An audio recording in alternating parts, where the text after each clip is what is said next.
آج سے کئی ہزار سال پہلے کی دنیا۔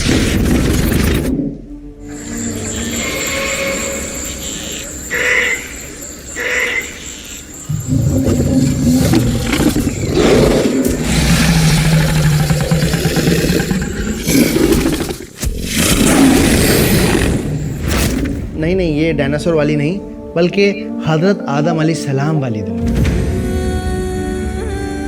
وہ دنیا جب ہمارے والد حضرت آدم علیہ السلام اور ہماری ماں حوا کو جنت سے اس دنیا میں بھیجا گیا، تب وہ دونوں زمین پر آ کر ایک دوسرے سے جدا ہو گئے۔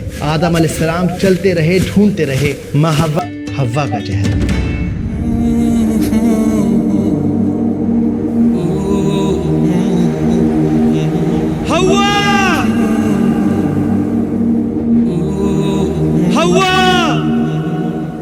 اور آپ نے کہا، شاید آپ نے کہا، عرفہ پہچان لیا، جان لیا۔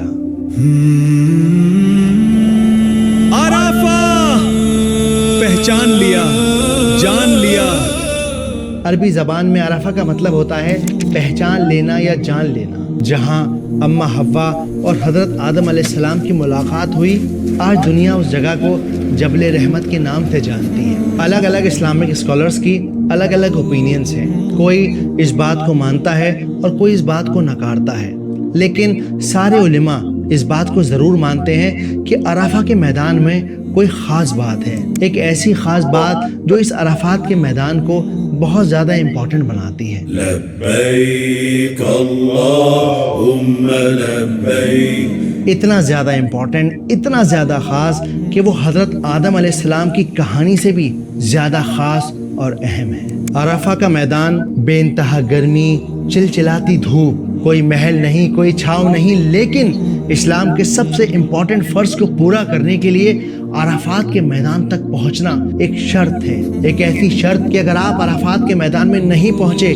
تو آپ کا حج مکمل نہیں ہوگا۔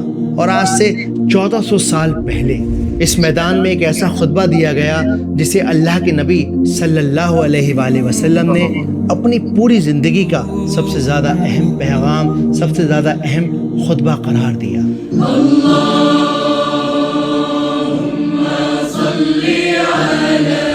اور یہی عرفہ کا وہ دن ہے جب شیطان سب سے زیادہ ذلیل ہوتا ہے، اور یہی وہ دن ہے جب رب ذوالجلال والاکرام سب سے زیادہ لوگوں کو جہنم کی آگ سے بچاتا ہے۔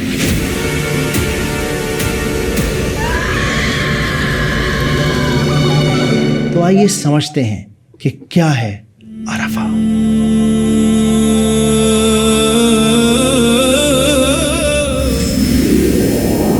لبیک لا شریک لک۔ عرفات کے دن اور اس کی عظمت کو سمجھنے کی کہانی شروع ہوتی ہے 632 سی سے۔ یہ ہجرت کا 10واں سال تھا۔ پورے عربیہ میں خبر ٹھنڈی ہوا کی طرح پھیل گئی تھی کہ رسول اللہ صلی اللہ علیہ وآلہ وسلم اس سال حج پر جا رہے ہیں۔ وہ لوگ جو برسوں سے رسول اللہ صلی اللہ علیہ وآلہ وسلم کے مبارک چہرے کو دیکھنا چاہتے تھے، آپ کے ساتھ کھڑے ہونا چاہتے تھے، آپ کے ساتھ حج کرنا چاہتے تھے، وہ سب اٹھ کھڑے ہوئے۔ ارادہ بنا چکا ہوں میں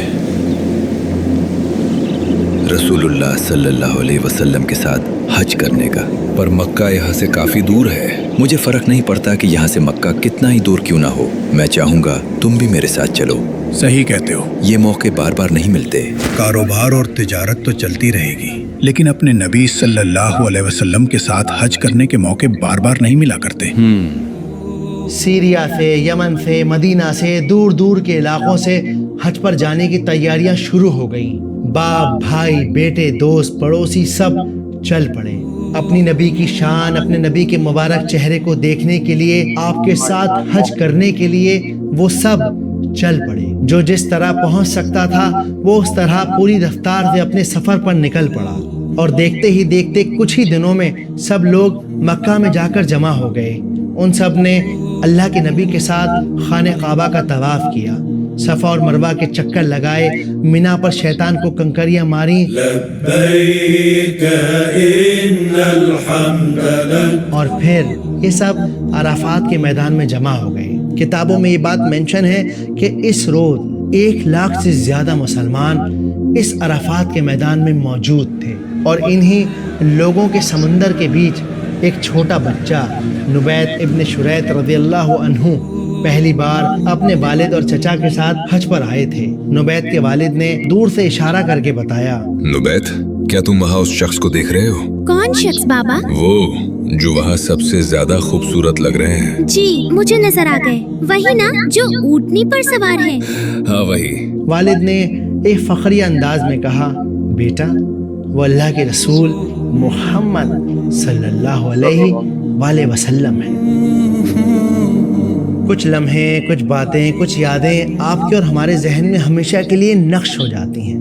نبیت کی زندگی میں بھی یہ وہی موقع تھا جب رسول اللہ صلی اللہ علیہ وآلہ وسلم سے جڑی یہ بات ان کے دل پر نقش ہو گئی۔ نبیت رضی اللہ عنہ رسول اللہ صلی اللہ علیہ وآلہ وسلم کے مبارک چہرے کی طرف دل بھر کر دیکھتے رہے، اور کچھ دیر بعد آپ صلی اللہ علیہ وآلہ وسلم اپنی اونٹنی پر سوار ہوئے تاکہ لوگوں کا یہ ہجوم آپ صلی اللہ علیہ وآلہ وسلم کو دیکھ سکے، آپ کی بات کو سن سکے۔ حضرت عباس اور حضرت علی رضی اللہ تعالی عنہ اس بھیڑ میں کھڑے ہوئے تھے تاکہ رسول اللہ صلی اللہ علیہ وآلہ وسلم کی آواز کو دور دور تک پہنچایا جا سکے۔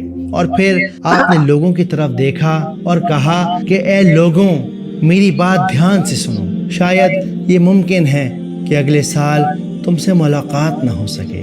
رسول اللہ صلی اللہ علیہ وآلہ وسلم کی اس بات نے لوگوں کو حیرانی میں ڈال دیا۔ حضور نے ایسا کیوں کہا؟ کیا یہ کسی بڑی بات کا اس اشارہ کا ہے؟ کیا مطلب؟ رسول اللہ کیا کہہ رہے ہیں؟ اور پھر آپ نے فرمایا کہ اے لوگوں، کسی کا دل نہ دکھاؤ، نہ کسی مظلوم کا مال کھاؤ، اور جو غریب ہیں انہیں وہی کھلاؤ جو خود کھاتے ہو، اور بیعت سے دور رہو، اور یاد رکھو کہ ہر مسلمان دوسرے مسلمان کا بھائی ہے، اور ایک دوسرے کی جان، مال اور عزت کی حفاظت کرو۔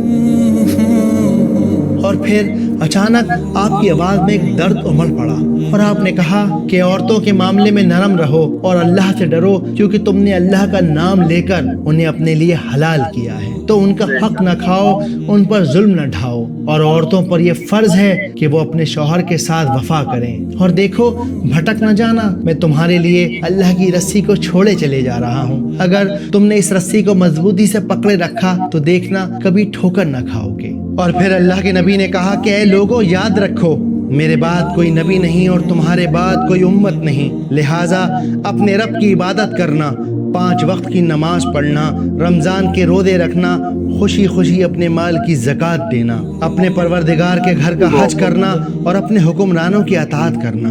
ایسا کرو گے تو تم اپنے پروردگار کی جنت میں داخل ہوگے۔ اور پھر رسول اللہ صلی اللہ علیہ وآلہ وسلم نے لوگوں کے اس ہجوم پر ایک نگاہ ڈالی، ان سب سے پوچھا کہ ایک روز تم سے میرے بارے میں سوال کیا جائے گا، بتاؤ کہ تم اس دن کیا جواب دو گے؟ وہ ساری آوازیں، وہ انسانوں کا سارا سمندر ایک ساتھ بول پڑا، یا رسول اللہ، ہم اس بات کی گواہی دیتے ہیں کہ آپ نے اللہ کا پیغام ہم تک پہنچا دیا۔ اس جواب کو سننے کے بعد نبی پاک نے شہادت کی انگلی آسمان کی طرف اٹھائی اور کہا کہ اے اللہ تو گواہ رہنا، اے اللہ تو گواہ رہنا، اے اللہ تو گواہ رہنا۔ لبیک اللہم لبیک۔ اور پھر رسول اللہ صلی اللہ علیہ وآلہ وسلم نے ظہر اور عصر کی نماز کو ایک ساتھ پڑھایا تاکہ دعاؤں میں کوئی رکاوٹ نہ آ سکے۔ کتابوں میں یہ بات مینشن ہے کہ اس چلچلاتی دھوپ میں نبی پاک صلی اللہ علیہ وآلہ وسلم نے اپنے ہاتھ آسمان کی طرف اٹھائے اور وہ لگاتار مسلسل امت کے لیے دعا مانگتے رہے، یہاں تک کہ دوپہر گزر گئی اور شام کا وقت آ پڑا، لیکن رسول اللہ صلی اللہ علیہ وآلہ وسلم کے ہاتھ نیچے نہ ہوئے بلکہ ان کے ہاتھ مسلسل اوپر کی طرف رہے۔ سارا ہجوم، سارے لوگ حیرانی سے نبی پاک صلی اللہ علیہ وآلہ وسلم کے ہاتھوں کی طرف، ان کے چہرے مبارک کی طرف دیکھ رہے تھے۔ اور پھر ایک لمحے کے لیے لوگوں کو لگا کہ شاید رسول اللہ روزے سے ہیں، اسی لیے بھوکے پیاسے کھڑے ہو کر دعا مانگ رہے ہیں، کہیں ایسا نہ ہو کہ آپ کی طبیعت خراب ہو جائے۔ اور تبھی حضرت میمونہ رضی اللہ تعالی عنہ نے بھیڑ میں سے ایک پیالہ دودھ کا بھیجا. وہ پیالہ ہاتھ بدلتے بدلتے رسول اللہ صلی اللہ علیہ وآلہ وسلم کے سامنے پہنچا اور آپ نے ایک ہاتھ آسمان میں اٹھائے, سب کے سامنے اس پیالے سے دودھ پیا تاکہ امت کو یہ میسج دیا جا سکے کہ حاجیوں کے لیے عرفات کے دن روزہ رکھنا جائز نہیں. اور پھر آپ بغیر رکے, بغیر تھکے, بنا کسی جھجک کے اپنی امت کی مغفرت کے لیے دعا مانگتے رہے. کتابوں میں یہ بات بھی منشن ہے کہ اللہ سبحانہ و تعالیٰ نے اسی دن سورہ مائدہ کی آیت کو نازل کیا, الیوم اکملت لکم دینکم, کہ میں نے آج تمہارے لیے تمہارے دین کو مکمل کر دیا ہے. In Surah Al-Ma'idah, we have that famous verse in the Quran, one of the final verses, in which Allah says, today I have completed this religion for you and I have perfected my favors upon you. آج میں نے تمہارے لیے تمہارا دین کامل کر دیا ہے اور اپنی نعمتیں تم پر پوری کر دی اور تمہارے لیے اسلام کو بطور دین پسند کر لیا. اس آیت کو سن کر لاکھوں کھڑے صحابی خوشی سے جھوم اٹھے, لیکن اس بھیڑ میں ایک انسان پھوٹ پھوٹ کر رو رہے تھے. وہ تھے عمر رضی اللہ تعالی عنہ. حضرت عمر رضی اللہ عنہ نے یہ آیت سنی تو رونے لگے. دریافت کیا گیا کہ آپ کیوں رو رہے ہیں؟